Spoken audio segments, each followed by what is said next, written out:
To begin, print page 1 and use the little box in the corner to measure 1 centimeter and 1 inch. If that measures correctly, you can proceed to print the remaining pages.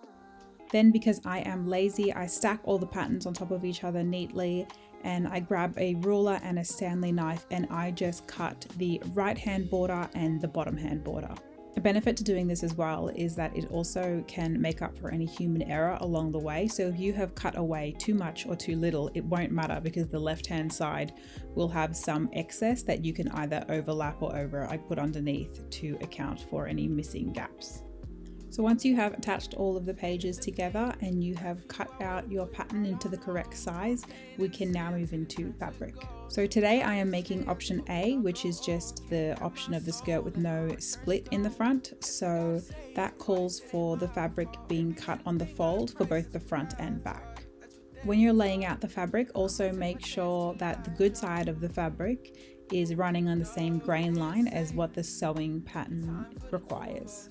If you don't know what grain is, it just is like the direction that the fabric is woven. So the good side of the fabric, the lines generally go down vertically. So you can see there on that sewing pattern, the grain says go down, and I'm just making sure that I am following that. So once you have checked that, start to cut out your sewing pattern. So repeat that process again for the other side of the skirt, which is the front. Make sure that the grain is running vertically as the pattern indicates and cut that out. I just had to flip this over here to lay it down flat so that I was using the optimum amount of fabric here and not getting too much waste. After you have cut out the front and back, we need to isolate the darts of the back of the skirt. So if you see where that green highlighter is, that is the dart for the extra small, and I'm making an extra small skirt.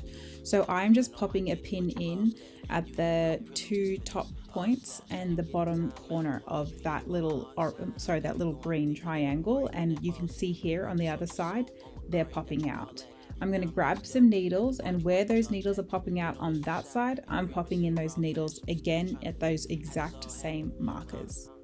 The reason for that is because I am going to now remove that front panel of paper. And as I remove that, I still have markers on the actual fabric to indicate where the darts need to go. So with that isolated, I'm going to grab a ruler and some chalk. And I'm just going to draw a little line on either side of the pins here so that I can see where the dart needs to be. I will also mention that while you are drawing these darts, make sure that you are drawing them on the bad side of the fabric. So that is the interior, the part that people won't see. Then you're going to want to close those darts. So grab some pins, pinch those ends and pop those pins in. Once those darts are done, you are going to grab your sewing patterns of the front and back of the skirt, and we are going to trim away the top because that is what forms our lining for the interior of the skirt. And the same logic applies as before. So make sure that that fabric is put on the fold with the correct grain going vertically. Then pop your patterns on top, cut them out, and do the same thing again with the darts. We're going to close up these darts on our straight sewer, so grab the lining and the outer layer and bring that across to your machine. So begin with the back stitch, pull out the pins as you go and make sure that you are following that chalk line to the end, and when you get to that end, finish again with a back stitch, and just repeat this process for all 3 remaining darts. Now of the back of the skirt, you are going to overlock the left and right seam, and this is what you will be left with. Repeat the process for the front of the skirt, left and right side seam, and this is what you'll be left with. Now grab that back section of the skirt again, and then grab the front as well, and you're going to want to put them side by side with the good side of the fabric facing up. And now we are going to insert an invisible zipper on the left and right hand sides of this side seam. A zipper probably between 20 to 25 centimeters is the ideal length. Because the zipper that I have is a little bit too long, I'm just going to put in a little pin here at about 20 centimeters so I know where to stop when I install my zipper. If you know how to install your zip, keep going. If you don't know how to install an invisible zipper, please click the link in the top right hand corner and it will take you to a step-by-step tutorial of exactly how to install one. And this is what you should be left with. You can also see here the little back stitch of where I finished off this zip because it was too long. So I am just going to trim away the excess.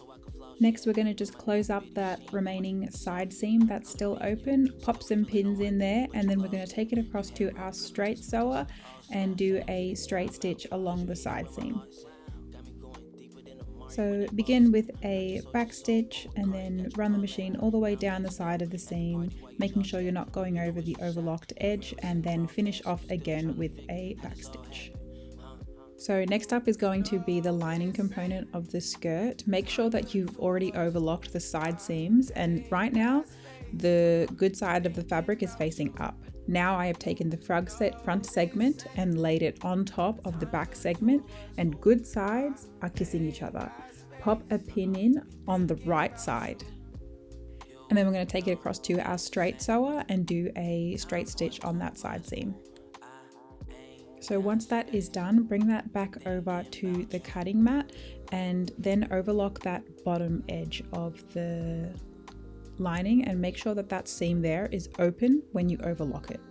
Perfect. With that done, now we're going to attach that to the skirt. So that is the side seam, and I am joining that up with the side seam of the lining. So good sides are facing each other, and I'm just opening up that split so it's open on both sides, and then you're just going to grab a pin and pop a pin right through the center of the seam.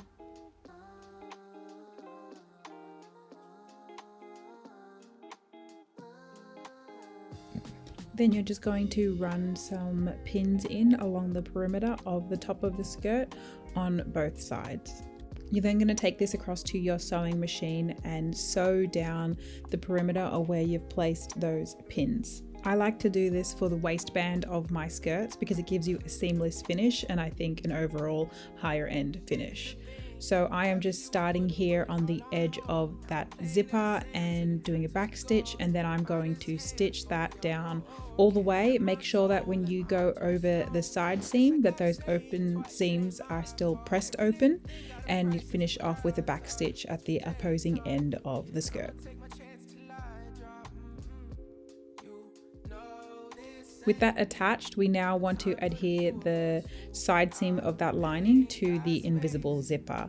Because I have an industrial grade machine, I am changing over my sewing foot to a right hand narrow zipper foot. Super confusing.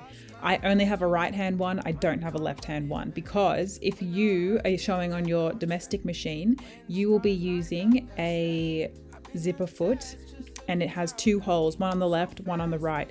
You wouldn't rotate the fabric like this, you would start at the very top. So therefore, sewing on your machine right now, clip the little foot in and have it going down the left hand side of the hole, and then just toggle that needle left to right so that it is in that sweet spot of not being on that overlocked edge, but nice and close as possible to that zipper line.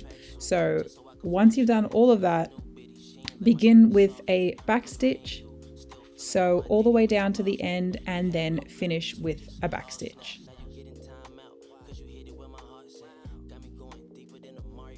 Now we're doing the right hand side, and because this is a right hand zipper foot, you can see the difference it makes using the right side with the right side. So it goes down seamlessly. I don't have to pull anything. When I did the first one, there was almost a little bit of bunching and the fabric could have gathered. But right now, because it's all going down the right way, it's just seamless, no bunching, perfect. Then I am just going to cut away these little corners. These are just extra fabric, it's not in use, and I like to trim them away because when I turn that inside out, it'll help me get that crisp corner because I won't have any fabric in there bulking it up.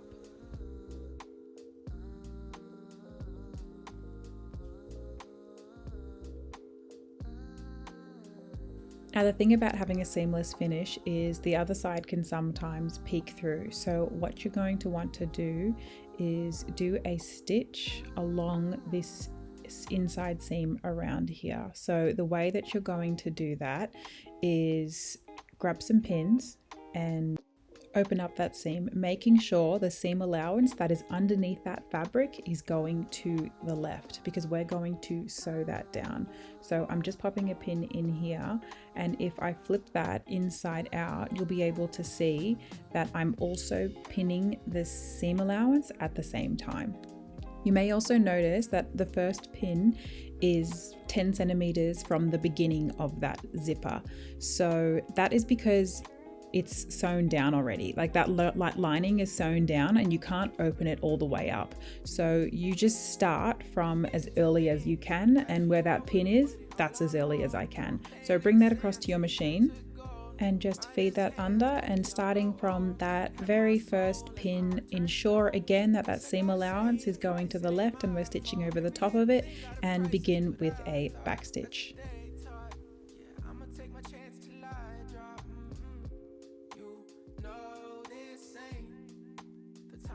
Then at the end of it, ensure again you're finishing off with a back stitch, and then when I pull that out, I'll just show you here, you should be able to see that there are stitch marks on that seam allowance that are underneath it. With that done, we're going to now overlock the base of the skirt, and when you overlock it, make sure that you're doing it with those side seams open. Bring that across to your straight sewer, starting on a side seam as always, and pop that under. You can start with a back stitch if you want here, it doesn't really matter, and then sew all the way down along that hemline, and then finish off, I guess maybe with a back stitch, and that's it. This sewing pattern looks great with most fabrics. If you do decide to do it, I would not recommend using any fabric with more than 2% elastane content. And my personal favorite was the composition in the center, 150 GSM, with a rigid fabric, no stretch at all. That is the end of the tutorial. Thank you for watching. Please subscribe to my YouTube channel so that you get 20% off my sewing patterns that I drop. They last the first 48 hours of new videos being posted.